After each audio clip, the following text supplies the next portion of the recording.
Hola, ¿qué tal? Bienvenidos de nuevo a este podcast de Recuperando tu Salud con Memo Mendoza. Esta vez te quiero platicar de una historia personal y a la vez de cómo lo he afrontado. Esto se trata de lo que es vivir con escoliosis. Yo no sé si tú conozcas a alguien o tengas una escoliosis y quiero empezar con un poquito técnico en este sentido de decirte qué es. Es una curvatura en tu espalda que puede ser en S o en C y pues dependiendo en las vértebras en las que esté, se va a determinar si es torácica o más de cervicales o más de lumbares.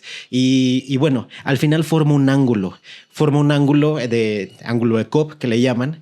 Y dependiendo de los grados de este ángulo, es donde se va a determinar si es de cirugía o no cirugía, entre otros tratamientos como tal.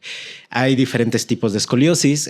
No soy experto en la materia, pero te puedo contar que hay una idiopática, hay una congénita y se me escapa por ahí otra. Pero el punto es que esto va a determinar desde dónde nace esta escoliosis. Y por ejemplo, en mi caso, a mí me la detectan desde los 7 años. A los 7 años empecé a ver que como que caminaba un poquito chueco, un poquito ahora sí que un pie como más corto que otro, empezaba como esa desalineación y eso me afectaba bastante en mi vida diaria, ¿no?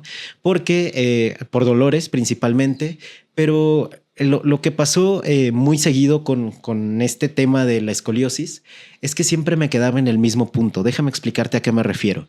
Siempre era de, ok, me duele la espalda, voy al médico general, me decía, vete a hacer una radiografía y luego vete al traumatólogo para que te diga ahora sí que pues el diagnóstico, qué hay que hacer, qué es lo importante, ¿no? En este caso, pues siempre pasaba lo mismo, lo que fue a los 7, 12 y no recuerdo si 17 años, esos tres eventos de dolor de espalda, siempre era de ir al médico, me saco la radiografía, la ve el médico y dice, sí, efectivamente, hay una escoliosis y muy fuerte, pero no te podemos operar hasta los 21 años, 22, hasta que termines de crecer, ¿no? Y siempre esa era la indicación. Obviamente había otras indicaciones, por ejemplo, ve a un ortopedista que te ponga a lo mejor algunos aparatos, algunos equipos, ¿no? Para que puedas como mejorar tu pisada, mejorar el caminar y todo eso, pero de ahí no salíamos porque pues ya no se le daba seguimiento al tratamiento. No era como de urgencia, pero sí se hubiera podido tratar. Obviamente, ¿no? Ve a natación y algo que quiero resaltar mucho de este podcast es que me decían no hagas ejercicio, ¿no? Ese no hagas ejercicio fue parte de la historia que te conté cuando te hablé del vivir obesidad, porque el no hacer ejercicio pues me trajo estas consecuencias pues de no verme, ni sentirme, ni ser como tal una persona, vamos a decir, sana o activa, ¿no? Entonces, este tema de la escoliosis es muy frecuente. De hecho, muchas personas lo padecen como tal y no saben cómo tratarlo. ¿Cómo lo traté yo? No fue hasta que tuve vamos a decir, un accidente un poquito más fuerte cuando me di cuenta del problema que había. Yo ya había bajado de peso bastante, llegué a los 80 kilos y después cuando estaba en mi maestría, empecé a subir hasta los casi 100 otra vez, ¿no? Estaba otra vez subiendo de peso y ahí es donde había dejado el gimnasio, dejado de comer saludablemente y una serie de cosas por estar como en un tema muy administrativo, pues me había descuidado, ¿no? Y cuando tuve que cargar un garrafón por 3 pisos, porque en ese entonces vivía en un tercer piso, ahí fue cuando al bajar el garrafón yo sentí un tirón en la espalda y tuve 5 días más o menos de dolor, un dolor insoportable. De esos que si tú has tenido un dolor de espalda podrás entenderme, de que no te puedes ni enderezar, el cambiar de una posición de acostado a sentado, sentado a parado, era de... Yo creo que unos 20 minutos me tardaba en hacerlo por el dolor que se sentía. Y es un dolor que si lo pudiera describir es un dolor como asfixiante. No puedes ni gritarlo, ¿no? O sea, se te va el aliento. Es como que aguantas la respiración, pero hasta ahí, ¿no? O sea, no puedes hacer más. Es un dolor muy, muy, muy complicado. Y lo que yo hice fue que en cuanto pude desinflamar esa zona, en cuanto pude mejorar esa parte, empecé a hacer otra vez el entrenamiento de fuerza y aquí muchas personas y muchos médicos me decían que no podía hacer entrenamiento de fuerza, por ejemplo, sentadilla, peso muerto era prohibido para mí y aún así empecé de muy poquito con, voy a decirlo así, ¿no? Con las mancuernitas rosas de pilates, ¿sí? Estas amarillitas de 2 kilos y pues sí, fue duro para mí pues el verme en un gimnasio con esos pesos, porque pues ya sabes, ¿no? Este ego de cargar pesado y todo eso era imposible para mí. Con el tiempo fue mejorando. Tengo que decir que tuve y tengo un fisioterapeuta muy bueno que me pudo apoyar en todo ese proceso de rehabilitación, de qué ejercicios, de cuáles no, de cuáles con cuidado, que realmente yo ahorita que soy entrenador, yo te puedo decir honestamente, que todos los ejercicios deberías intentarlos, pero sabiéndolos hacer con una técnica correcta, independientemente del padecimiento que tengas, si es escoliosis, si es obvio.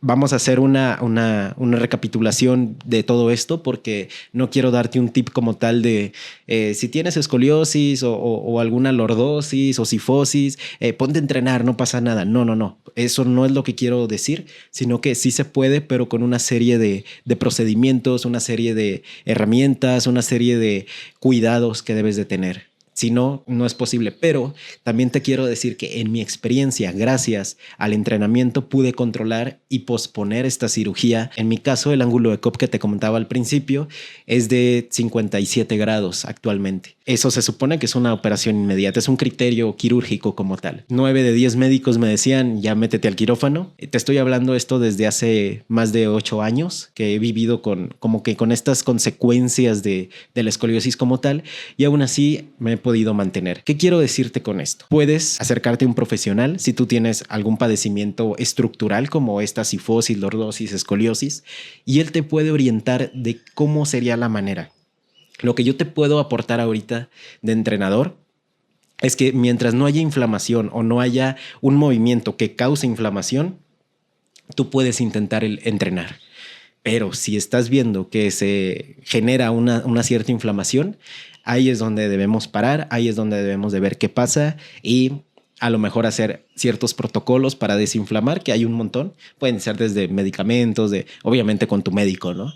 Y también de ejercicios terapéuticos, vamos a decirlo de esa manera, que pueden ayudarte a tener una vida normal, que de eso se trata este episodio, que tú recuperes esa vitalidad de que no por un padecimiento, y no estamos hablando de un padecimiento cardiovascular ni un padecimiento como tal, como de hipertensión, tiroides y todo eso, sino la parte estructural, podemos llevar una vida entre comillas normal, porque yo sigo teniendo cuidados. Por ejemplo, no me meto a deportes de contacto, ejemplo fútbol, ejemplo box, no me meto a ese tipo de deportes porque sé que puede haber un mal movimiento que me puede generar un problema que ya puedo tener.